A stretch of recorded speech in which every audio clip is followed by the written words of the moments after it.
Hi everyone, welcome to my channel. ತಮ್ಮೆಲ್ಲರಿಗೂ ನಮ್ಮ ಚಾನಲ್ಗೆ ಸ್ವಾಗತವನ್ನು ಕೋರುತ್ತಾ ಇವತ್ತಿನ ವಿಡಿಯೋದಲ್ಲಿ ಜವಾಹರ್ ನವೋದಯ ವಿದ್ಯಾಲಯ 2025ರ ಫಲಿತಾಂಶ ಮತ್ತು ಇಲ್ಲಿ ಸೆಲೆಕ್ಟ್ ಆದಂಥ ವಿದ್ಯಾರ್ಥಿಗಳಿಗೆ ಮುಂದಿನ ಹಂತಗಳ ಬಗ್ಗೆ ಇವತ್ತು ತಿಳಿಸ್ಕೊಡ್ತೀನಿ. ಮತ್ತು ಅದಕ್ಕೂ ಮೊದಲು ನೀವು ನಮ್ಮ ಚಾನಲ್ನ ಮೊದಲ ಬಾರಿಗೆ ನೋಡ್ತಾ ಇದ್ದರೆ ನಮ್ಮ ಚಾನಲ್ನ ಸಬ್ಸ್ಕ್ರೈಬ್ ಆಗಿ ಅಂತ ಹೇಳ್ತಾ, ಇಂದು ದಿನಾಂಕ 25 ಮಾರ್ಚ್ 2025ರಂದು ಜವಾಹರ್ ನವೋದಯ ವಿದ್ಯಾಲಯ ಪ್ರವೇಶ ಪರೀಕ್ಷೆ ಫಲಿತಾಂಶವು ಪ್ರಕಟಗೊಂಡಿದೆ.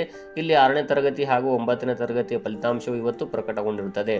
ಇನ್ನು ಈ ಫಲಿತಾಂಶವನ್ನು ಹೇಗೆ ವೀಕ್ಷಿಸುವುದು ಅಂದರೆ ಇದನ್ನು ತಮ್ಮ ಮೊಬೈಲ್ನಲ್ಲಿಯೇ ವೀಕ್ಷಿಸಬಹುದಾಗಿದೆ. ತಾವು ಮಾಡಬೇಕಾಗಿರುವುದಿಷ್ಟೇ, ತಮ್ಮ ಆಂಡ್ರಾಯ್ಡ್ ಮೊಬೈಲ್ನಲ್ಲಿ ಗೂಗಲ್ ಓಪನ್ ಮಾಡಬೇಕು. ಅಲ್ಲಿ ಗೂಗಲ್ ಓಪನ್ ಮಾಡಿದ ಕೂಡಲೇ ತಾವು ನವೋದಯ ಎಂಟ್ರೆನ್ಸ್ ರಿಸಲ್ಟ್ಸ್ 2025 ಅಂತ ಸರ್ಚ್ ಮಾಡಬೇಕು ಅಥವಾ ಟೈಪ್ ಮಾಡಬೇಕು. ಒಂದು ವೇಳೆ ತಮಗೆ ಟೈಪ್ ಮಾಡಲು ಬರದೇ ಇದ್ದಲ್ಲಿ ತಾವು ಅಲ್ಲಿ ವಾಯ್ಸ್ ಮೆಸೇಜ್ ಮೂಲಕನೂ ಕೂಡ ಸರ್ಚ್ ಮಾಡಬಹುದಾಗಿದೆ. ಅಲ್ಲಿ ಮೊದಲಿಗೆ ನವೋದಯ ಹೆಡ್ಲೈನ್ಸ್ ಅಂತ ಇರುತ್ತೆ, ಅದರ ಕೆಳಗಡೆ ಹೋಮ್ ಅಂತ ಹಿಂದಿಯಲ್ಲಿರುತ್ತೆ, ತಾವು ವೀಕ್ಷಿಸಬೇಕು. ಅಲ್ಲಿ ಅಡ್ಮಿಷನ್ ನೋಟಿಫಿಕೇಶನ್ ಅಂತ ಅದ್ರ ಕೆಳಗಡೆ ಇರುತ್ತೆ. ಅದನ್ನು ಕ್ಲಿಕ್ ಮಾಡಿದ ಕೂಡಲೇ ಅಡ್ಮಿಷನ್ ನೋಟಿಫಿಕೇಶನ್ಸ್ ಅಂತ ಒಂದು ಹೆಡ್ಲೈನ್ ಬರುತ್ತೆ. ಇಲ್ಲಿರುವಂತಹ ಕ್ರಮ ಸಂಖ್ಯೆ ಅಥವಾ ಸೀರಿಯಲ್ ನಂಬರ್ಗಳನ್ನು ನೋಡ್ತಾ ಹೋಗಿ. ಅಲ್ಲಿ ಕ್ರಮ ಸಂಖ್ಯೆ 4 ಅಂತ ಇರುತ್ತೆ. ಅಲ್ಲಿ ಏನಿದೆ ಅಂದರೆ click here to check the result for 6th JNVST summer bond 2025 ಅಂತ ಇರುತ್ತೆ. ಅದನ್ನು ನೋಡಿ ಅಲ್ಲಿ ದಿನಾಂಕ 25/3/2025 ಇದೆ. ಅದೇ ಕಾಲಮ್ ಕೊನೆಗೆ ಡೌನ್ಲೋಡ್ ಅಂತ ಇರುತ್ತೆ. ಅದನ್ನು ಕ್ಲಿಕ್ ಮಾಡಿ ನಂತರ ನೆಕ್ಸ್ಟ್ ಪೇಜ್ ಓಪನ್ ಆಗುತ್ತದೆ. ಇಲ್ಲಿ ನ್ಯೂ ಪೇಜ್ ಓಪನ್ ಆಗುತ್ತೆ. ಅಲ್ಲಿ ಹೆಡ್ಡಿಂಗ್ ಇರುತ್ತೆ, ಸೆಲೆಕ್ಷನ್ ಟೆಸ್ಟ್ 2025 ರಿಸಲ್ಟ್ ಅಂತ ಇರುತ್ತದೆ. ಅಲ್ಲಿ ಎಂಟರ್ ಯುವರ್ ರೋಲ್ ನಂಬರ್ ಅಥವಾ ಅದು ಹಾಲ್ ಟಿಕೆಟ್ನ ನಂಬರ್ ಇರುತ್ತಲ್ಲ ಆ ನಂಬರ್ನೇ ಎಂಟ್ರಿ ಮಾಡಬೇಕು. ಮತ್ತು ಅದರೊಂದಿಗೆ ಡೇಟ್ ಆಫ್ ಬರ್ತ್ ಎಂಟ್ರಿ ಮಾಡಬೇಕು, ಹುಟ್ಟಿದ ದಿನಾಂಕವನ್ನು. ಅಲ್ಲಿ ನೀವು ರಿಸಲ್ಟನ್ನು ಚೆಕ್ ಮಾಡಬೇಕು. ಅಲ್ಲಿ ಚೆಕ್ ರಿಸಲ್ಟ್ ಅಂತ ಇರುತ್ತೆ. ಅದನ್ನು ಕ್ಲಿಕ್ ಮಾಡಿದ ಕೂಡಲೇ ನೀವು ಸೆಲೆಕ್ಟ್ ಆಗಿದ್ದರೆ you are selected the JNVST 6th admission ಅಂತ ಬರುತ್ತೆ. ಒಂದು ವೇಳೆ ನೀವು ಸೆಲೆಕ್ಟ್ ಆಗಿರದಿದ್ದರೆ sorry not selected in the main list ಅಂತ ಬರುತ್ತೆ. ಈ ರೀತಿಯಾಗಿ ನಿಮ್ಮ ರಿಸಲ್ಟನ್ನು ಚೆಕ್ ಮಾಡಿಕೊಳ್ಳಬಹುದಾಗಿದೆ. ಇನ್ನು ಈಗ ರಿಸಲ್ಟ್ ಅಂತ ಘೋಷಣೆ ಆಗಿದೆ. ಇದರೊಂದಿಗೆ 9ನೇ ತರಗತಿಯ ಪ್ರವೇಶ ಪರೀಕ್ಷೆ ರಿಸಲ್ಟ್ ಕೂಡ ಇಲ್ಲಿ ಬಿಡುಗಡೆ ಆಗಿರುತ್ತದೆ. ಇದು ಕೂಡ ಇದೇ ದಿನಾಂಕ 25/3/2025 ಬಿಡುಗಡೆಯಾಗಿದೆ. ನಾನು ಆಗಲೇ ಹೇಳಿದ ಮಾದರಿಯಲ್ಲಿಯೇ ನೀವು ರಿಸಲ್ಟನ್ನು ಪರೀಕ್ಷಿಸಬಹುದಾಗಿದೆ. ಇನ್ನು ರಿಸಲ್ಟ್ ಬಿಡುಗಡೆಯಾಗಿದ್ದು ಮುಂದಿನ ಹಂತ ಅಂದರೆ ಇಲ್ಲಿ ರಿಸಲ್ಟ್ ಕೇವಲ 80 ವಿದ್ಯಾರ್ಥಿಗಳಾಗಿದ್ದು ಒಂದು ನವೋದಯ ಶಾಲೆಗೆ ಬೇಕಾಗಿರುವುದು 80 ಸೀಟುಗಳು ಆಯ್ಕೆ ಮಾತ್ರ ಆಗಿರುತ್ತದೆ. ಎಲ್ಲರ ಅಂಕಗಳು ಇಲ್ಲಿ ಬಿಡುಗಡೆ ಆಗಿರುವುದಿಲ್ಲ. ಇದು ಸೆಲೆಕ್ಷನ್ ಲಿಸ್ಟ್ ಆಗಿರುತ್ತದೆ. ಆದರೆ ಪ್ರೊವಿಷನಲ್ ಲಿಸ್ಟ್ ಅಥವಾ ತಾತ್ಕಾಲಿಕ ಆಯ್ಕೆಯ ಪಟ್ಟಿ. ಮೊದಲು ದಾಖಲೆಗಳ ವೆರಿಫಿಕೇಶನ್ ಮಾಡಲಾಗುತ್ತದೆ. ಇಲ್ಲಿ ಸರ್ಕಾರದ ನೀತಿಯ ಪ್ರಕಾರ, ಮೀಸಲಾತಿ ನೀತಿಯ ಪ್ರಕಾರ ಗ್ರಾಮೀಣ ಭಾಗದ ವಿದ್ಯಾರ್ಥಿಗಳಿಗೆ 75% ಸೀಟುಗಳು, ಉಳಿದ 25% ಗ್ರಾಮೀಣ ನಗರ ಭಾಗದ ಇಲ್ಲಿ ಮೆರಿಟ್ ಆಧಾರವಾಗಿ ಇಲ್ಲಿ ಆಯ್ಕೆ ಮಾಡಲಾಗುತ್ತದೆ. ಇದಲ್ಲದೆ ಪರಿಶಿಷ್ಟ ಜಾತಿ 12, ಪರಿಶಿಷ್ಟ ಪಂಗಡ 6, OBC 22, ಸಾಮಾನ್ಯ ವರ್ಗದವರಿಗೆ 40, ಒಟ್ಟು 80 ಸೀಟುಗಳು. ಇದರೊಂದಿಗೆ ಮಹಿಳೆಯರಿಗೆ ಇಲ್ಲಿ 27ರಿಂದ 29 ಸ್ಥಾನಗಳನ್ನು ಮೀಸಲಿಡಲಾಗಿದೆ. ಒಂದು ಜಿಲ್ಲೆಯಲ್ಲಿ ಪರೀಕ್ಷೆ ಬರೆದವರಿಗೆ ಇಲ್ಲಿ ಅಂದಾಜು 10,000ಕ್ಕೂ ಹೆಚ್ಚು ಅಂತ ಹೇಳಬಹುದಾಗಿದೆ. ಆದರೆ ಇಲ್ಲಿ ರಿಸಲ್ಟ್ ಸೆಲೆಕ್ಟೆಡ್ ಆದವರ ಮಾಹಿತಿ ಮಾತ್ರ ಇರುತ್ತದೆ. ಎಲ್ಲ ವಿದ್ಯಾರ್ಥಿಗಳು ಪರೀಕ್ಷೆ ಬರೆದವ್ರ ಮಾಹಿತಿ ಇಲ್ಲಿ ಸಿಗೋದಿಲ್ಲ. ಇನ್ನು ಇಲ್ಲಿ 6 ಮತ್ತು 9ನೇ ತರಗತಿಗೆ ಸೆಲೆಕ್ಟ್ ಆದವರು ಪ್ರೊವಿಷನಲ್ ಲಿಸ್ಟನ್ನು ದಾಖಲೆಗಳ ಪರಿಶೀಲನೆ ನಡೆಯುತ್ತದೆ. ಅಂದರೆ ಈಗಾಗಲೇ ಸೆಲೆಕ್ಟ್ ಯಾರ್ಯಾರಾಗಿದ್ದರೆ ಅವರಿಗೆ ದಾಖಲೆಗಳ ಪರಿಶೀಲನೆ ನಡೆಯುತ್ತದೆ. ಆಯ್ಕೆಯಾದ ವಿದ್ಯಾರ್ಥಿಗಳು ಈ ರೀತಿಯಾಗಿ ಜವಾಹರ್ ನವೋದಯದ ವೆಬ್ಸೈಟ್ನಲ್ಲಿ ತಾವು ಯಾವ್ಯಾವ ದಾಖಲೆಗಳಿದಾವೆ ಅನ್ನೋದನ್ನು ಇವತ್ತು ತಿಳಿಸ್ಕೊಡ್ತೀನಿ.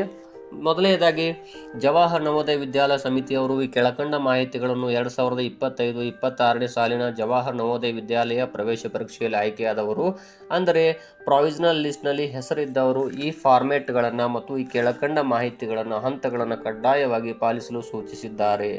ಮೊದಲನೆಯದಾಗಿ ಇಲ್ಲಿ ನಮೂನೆಗಳನ್ನು, ಫಾರ್ಮೆಟ್ಸ್ಗಳನ್ನು ಜವಾಹರ್ ನವೋದಯ ವಿದ್ಯಾಲಯ ವೆಬ್ಸೈಟ್ನಿಂದ ಡೌನ್ಲೋಡ್ ಮಾಡಿಕೊಂಡು ಅವುಗಳನ್ನೇ ಭರ್ತಿ ಮಾಡಿ ಅಲ್ಲಿ ಸಲ್ಲಿಸಲು ಸೂಚಿಸಿದೆ. ಈಗಾಗಲೇ ವೆಬ್ಸೈಟ್ನಲ್ಲಿ ಇಲ್ಲಿ ನೀಡಿರುತ್ತಾರೆ.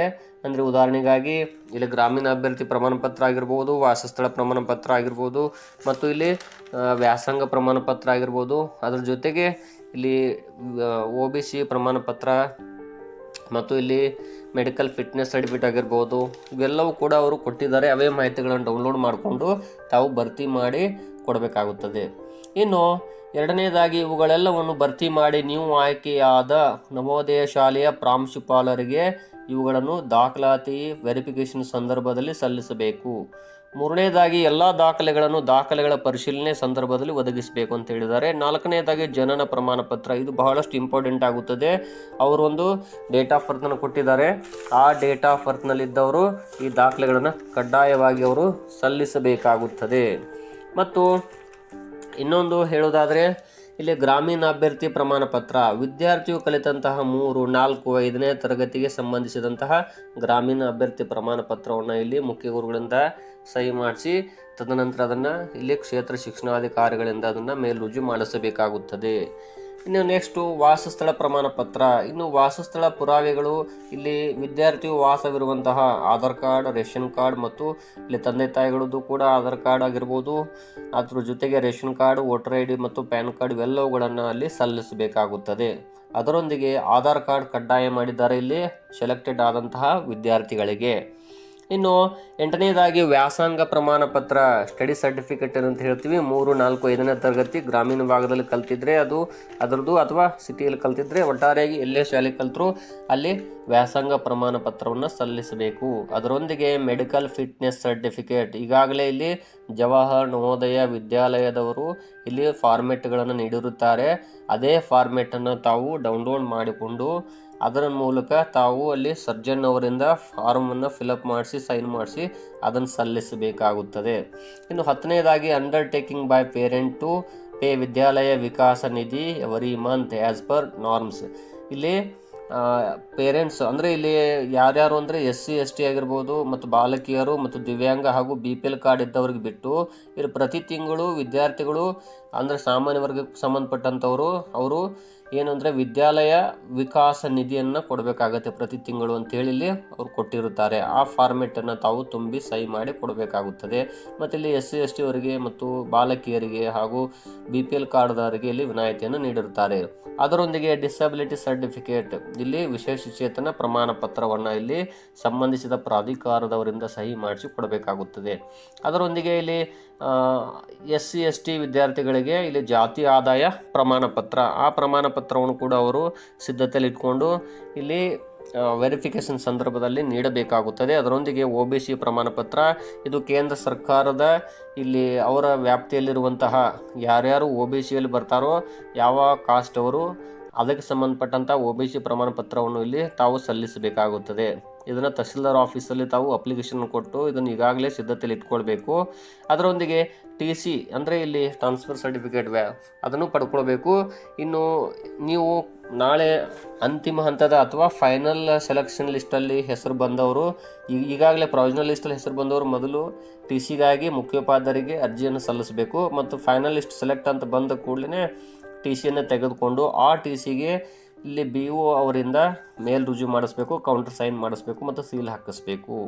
ಇದರ ಜೊತೆಗೆ ಮಾರ್ಕ್ಸ್ ಕಾರ್ಡ್, 5ನೇ ತರಗತಿ ಉತ್ತೀರ್ಣ ಆಗಿರುವಂಥ ಮಾರ್ಕ್ಸ್ ಕಾರ್ಡನ್ನು ಕೂಡ ಸಲ್ಲಿಸಬೇಕಾಗುತ್ತದೆ. ಅದರೊಂದಿಗೆ ಇಲ್ಲಿ JNV ಅವರು ಜವಾಹರ್ ನವೋದಯ ವಿದ್ಯಾಲಯ ಸಮಿತಿಯವರು ಪರ್ಸನಲ್ ಇನ್ಫಾರ್ಮೇಷನ್ ಫಾರ್ಮನ್ನು ಬಿಟ್ಟಿರುತ್ತಾರೆ. ಆ ಫಾರ್ಮನ್ನು ಕೂಡ ಇಲ್ಲಿ ತಾವು ಭರ್ತಿ ಮಾಡಿ ಸಲ್ಲಿಸಬೇಕಾಗುತ್ತದೆ. ಇನ್ನು certificates by parent guardian of candidate ಅಂತ ಕನ್ಸರ್ನ್ ಅಂತಿದೆ, ಅದೊಂದು ಸರ್ಟಿಫಿಕೇಟ್ ಆಗಿರ್ಬೋದು. Certificates by the head of the school ಮತ್ತು ಇಲ್ಲಿ ಶಾಲಾ ದೃಢೀಕರಣ ಪತ್ರ, ಸ್ಟಡಿ ಸರ್ಟಿಫಿಕೇಟು ಇವೆಲ್ಲವುಗಳನ್ನು ಕೂಡ ಇಲ್ಲಿ ತಾವು ಸಲ್ಲಿಸಬೇಕಾಗುತ್ತದೆ.